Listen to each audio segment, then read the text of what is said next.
गोरखपुर एक सुंदर सा गांव था जहां के लोग ईमानदारी से अपना जीवन जी रहे थे।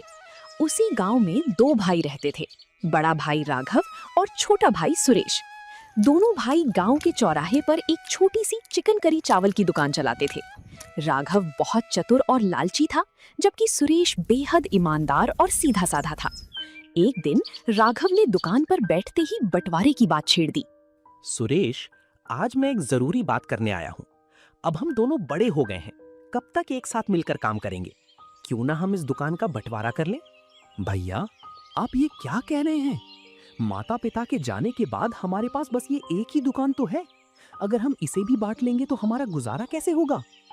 अरे तू समझ नहीं रहा है, साथ में काम करने से रोज रोज का हिसाब रखने में दिक्कत होती है।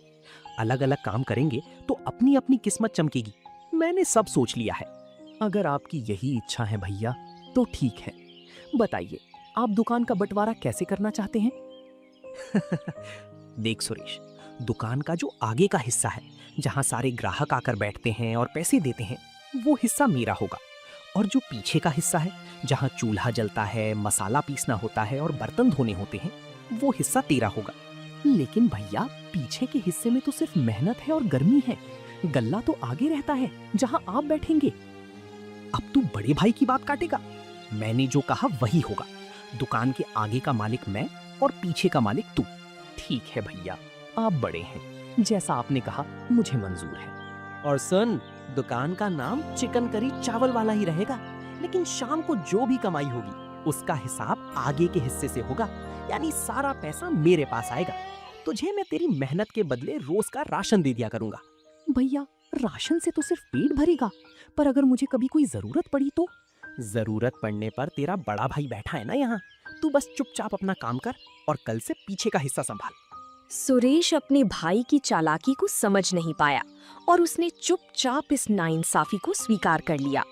राघव मन ही मन खुश हो रहा था कि उसने अपने सीधे साधे भाई को बेवकूफ बना दिया। अगले दिन सुबह सुबह दुकान शुरू हुई। सुरेश सुबह 4 बजे उठकर मंडी से ताज़ा चिकन और चावल लेकर आया था। उसने दुकान के पिछले हिस्से में बैठकर अकेले ही सारा मसाला पीसा और भारी बर्तनों को साफ किया। गर्मी से उसका बुरा हाल था, लेकिन उसके चेहरे पर कोई शिकवा नहीं था। दूसरी तरफ राघव दुकान के आगे गल्ले पर बैठ गया। ए सुरेश, धूप सिर पर आ गई है, ग्राहक आने वाले हैं। चिकन करी और चावल जल्दी तैयार हुए या नहीं? हाँ भैया, बस 5 मिनट और। चावल पक चुके हैं और चिकन करी में बस उबाल आना बाकी है। खुशबू बहुत अच्छी आ रही है। खुशबू से पेट नहीं भरता, जल्दी बाहर ला। और सुन, जब तू प्लेट में खाना परोसेगा तो पीस छोटे छोटे डालना। ज्यादा बड़ा पीस देगा तो हमारा नुकसान होगा। भैया, हमारे ग्राहक गरीब मजदूर हैं। वो दिन भर धूप में मेहनत करके आते हैं। अगर हम उन्हें ढंग से खाना नहीं देंगे तो ये तो बेईमानी होगी ना। तू अपना ज्ञान अपने पास रख। धंधा ईमानदारी से नहीं, दिमाग से चलता है। जैसा मैंने कहा वैसा कर। तभी गांव की मुखिया जी दुकान पर आई। अरे मुखिया जी, आइए आइए, आज हमारे हाथ की स्पेशल चिकन करी और चावल चखिए।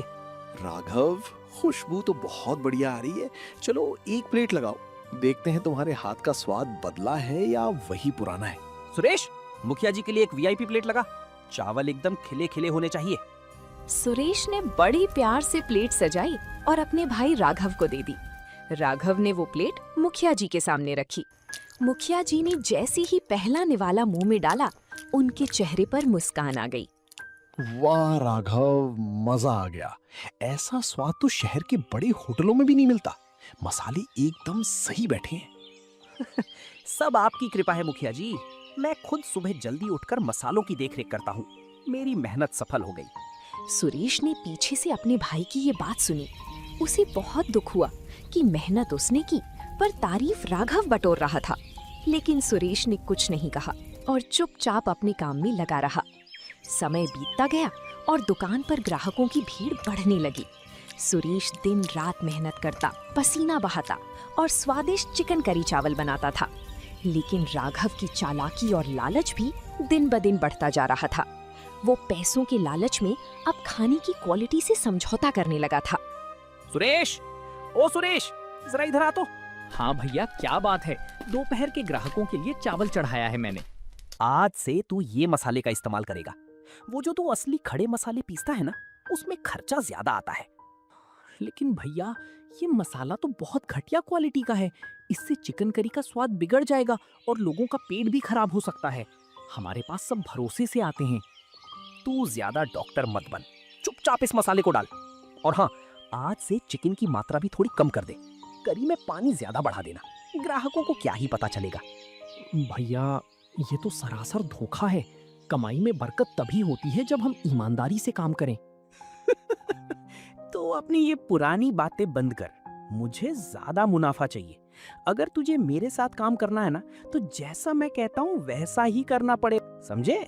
सुरेश भारी मन से पिछले हिस्से में लौट गया। उसने राघव के कहे अनुसार ही खाना बनाया, क्योंकि उसके पास कोई और रास्ता नहीं था। दोपहर को गांव के कुछ मजदूर खाना खाने आए। अरे राघव भाई, आज चिकन करी में वो पुराना स्वाद नहीं है, पानी पानी जैसा लग रहा है और मसाले भी अजीब हैं। अरे नहीं नहीं भाई, आपका वहम होगा। आज धूप ज्यादा है ना, इसलिए ऐसा लग रहा होगा। खाना तो नंबर 1 बना है। नहीं राघव, बात तो सही है। चावल भी आज टूटे हुए हैं। अगर ऐसा ही खाना दोगे तो हम कल से किसी और दुकान पर चले जाएंगे। मजदूर बड़बड़ाते हुए पैसे देकर चले गए।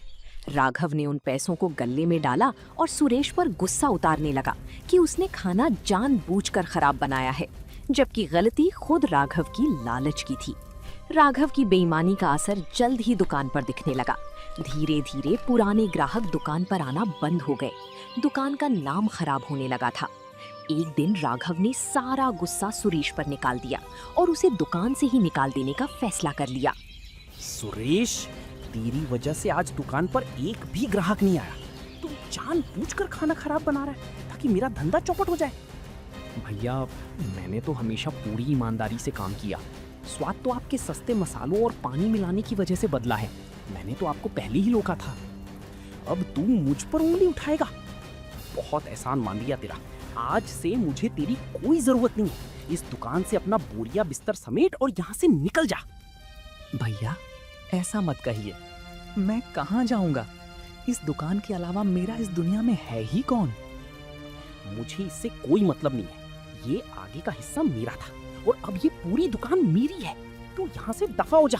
सुरेश ने अपने भाई के आगे हाथ नहीं जोड़े, क्योंकि वो समझ गया था कि राघव लालच में अंधा हो चुका है। वो अपनी टूटी हुई साइकिल और कुछ पुराने बर्तन लेकर दुकान से बाहर निकल गया। सुरेश गांव के दूसरे छोर पर एक बड़े से पेड़ के नीचे जाकर बैठ गया। भैया ने मेरे साथ बुरा किया, लेकिन मैं हार नहीं मानूंगा। मेरे हाथों में हुनर है और दिल में ईमानदारी। मैं यहीं से अपनी नई शुरुआत करूंगा। सुरेश ने अपने पास बचे हुए कुछ पैसों से थोड़ी सी ताज़े मसाले और चिकन खरीदा। उसने पेड़ के नीचे ही चूल्हा तैयार किया और मिट्टी के बर्तनों में चिकन करी और चावल बनाना शुरू कर दिया।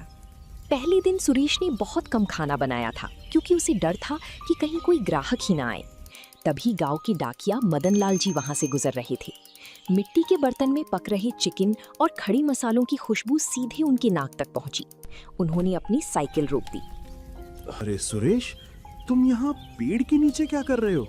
तुम्हारी दुकान तो चौराहे पर राघव के साथ थी ना? डाकिया काका, वो दुकान अब बड़े भैया ही संभालते हैं। मैंने यहाँ अपनी नई शुरुआत की है। जरा चक्कर बताइए कैसा बना है? खुशबू तो वैसी ही है जैसी तुम्हारी दुकान पर पहले आती थी। चलो एक प्लेट लगाओ, बहुत जोरों की भूख लगी है। सुरेश ने पीपल के बड़े पत्ते पर गर्मा गर्म खिले हुए चावल परोसे और ऊपर से गाढ़ी लजीज चिकन करी डाल दी। मदन लाल ने जैसे ही पहला निवाला खाया, उनकी आंखें खुशी से बड़ी हो गईं। अरे वाह सुरेश, ये हुआ ना असली स्वाद। पिछले कुछ हफ्तों से राघव की दुकान पर जो खाना मिल रहा था वो तो बिल्कुल पानी जैसा था। आज खाकर मजा ही आ गया। काका, मैं कम कमाऊंगा, लेकिन खाने में कोई मिलावट नहीं करूंगा। ये मेरा खुद से वादा है। तुम बहुत आगे जाओगे सुरेश। तुम्हारी ईमानदारी ही तुम्हारी सबसे बड़ी ताकत है। मैं पूरे गांव में ढिंडोरा पीट दूंगा कि असली स्वाद अब यहाँ पेड़ के नीचे मिल रहा है। डाकिया काका की बात सच साबित हुई। शाम होते होते गांव के कई और लोग सुरेश की दुकान पर पहुंच गए और सारा खाना आधे घंटे में ही बिक गया। दूसरी तरफ चौराहे पर राघव की दुकान बिल्कुल खाली पड़ी थी। तभी गांव के 2 लड़के वहां से बात करते हुए गुजरे। अरे भाई जल्दी चल, वरना पेड़ के नीचे वाले सुरेश के यहाँ चिकन खत्म हो जाएगा। कल मैं लेट हो गया था तो मुझे बस चावल ही मिला। हाँ यार, उसका स्वाद एकदम लाजवाब है। इस चौराहे वाली दुकान पर तो अब कोई भूल कर भी नहीं आता। ये सुनते ही राघव चौंक गया। उसका चेहरा गुस्से से लाल हो गया। उसने तुरंत अपनी दुकान बंद की और सुरेश की दुकान की तरफ चल दिया। वहां पहुंचकर उसने देखा